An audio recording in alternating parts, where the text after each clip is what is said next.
Hello there. Here's another short video. I recently, or not recently, late last year, finished these Franco Prussian War French Chasseurs à pied, which is a mouthful, and I'm not sure if I pronounced it correctly. Any French speakers among you, please let me know down in the comments. Yeah, these were quite a challenge to paint. As you can see, they're dark blue uniforms with yellow piping, except for the officers. And yeah, I can't really recall if I enjoyed painting these. I have quite a bit of experience painting American Civil War Union cavalry, which of course has the same conundrum. Dark blue uniforms with yellow piping. And yeah, I sort of came up with my own recipe. I start off with a black primer, which is generally handy for painting dark uniforms.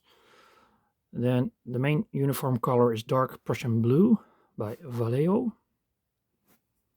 And for the yellow, I start off by a coat of Avalon Sunset, which just almost covers in one coat. And I also just paint the one coat because, you know, I don't want to get a too thick of a layer on top. And then as a highlight color, I use GW's Aerial Yellow or Army Painter Warpaint's Fanatic Demonic Yellow, whichever is closest at hand. Now, these, like I said, are Perry Miniatures. They do 3 packs of chasseurs. 1 advancing, 6 miniatures, 1 loading and firing, also 6, and a command pack, also 6 figures. So that's a total of 18, which is perfect for a unit in the upcoming rules. The French infantry units have a maximum unit size of 3, meaning they can be on 3 separate stands. And yes, they are on 6 bases, but 2 bases count as 1 stand and 1 unit size level. This just makes it easier to transport and put them on the table.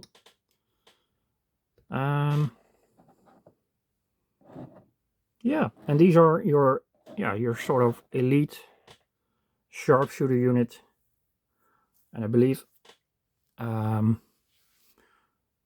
there weren't a lot of regiments in the French army, and the battalions of those regiments were divided amongst the French divisions, so they can all make use of some of these more expert troops.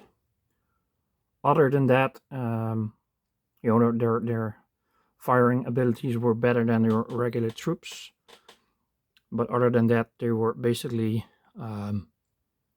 armed and equipped in the same way as your normal line infantry. They got their huge backpacks, which I believe weighed about 35 kilos, which they also dropped besides the roads when necessary. And yeah, the colors also remind me of the French voltigeurs of the Napoleonic Wars, with the yellow and green epaulets, which is yeah, quite striking. Now, as for the trousers, I sort of asked around because, yeah, it was a bit difficult to ascertain which color was the correct color, and in the end I opted for a bluish gray, which is in this case Luftwaffe uniform by Vallejo. And these guys also come with a small fanion, as you can see, which I painted yellow. I think that's the most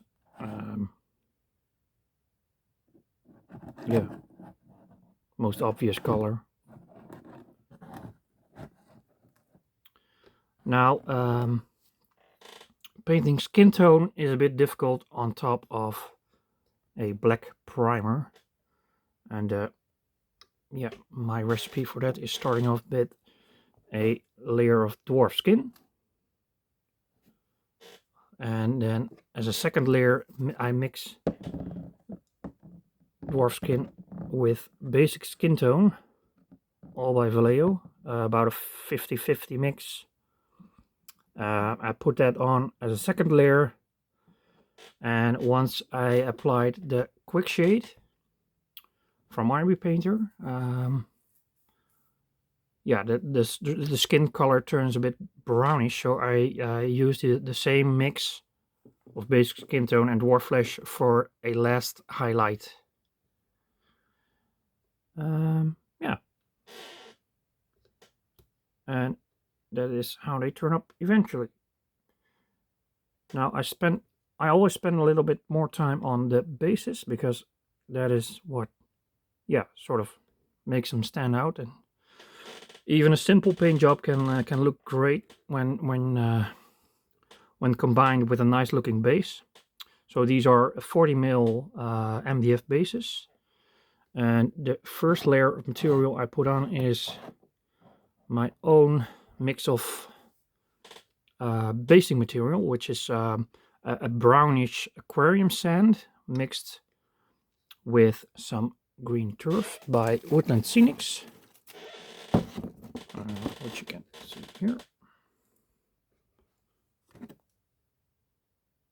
Burnt grass, and oh,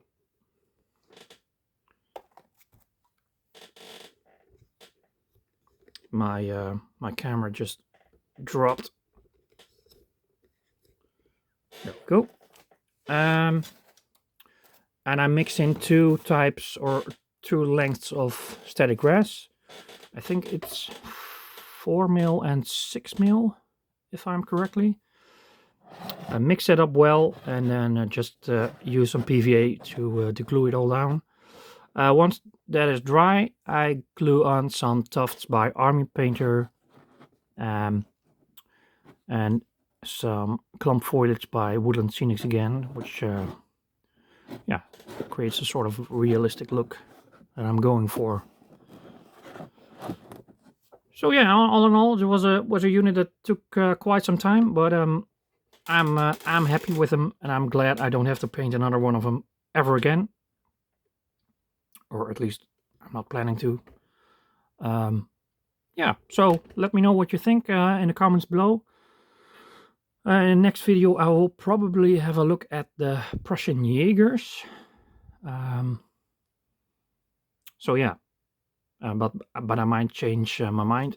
I've got some other units to show off too. So yeah, thanks for watching for the moment, and have a great day.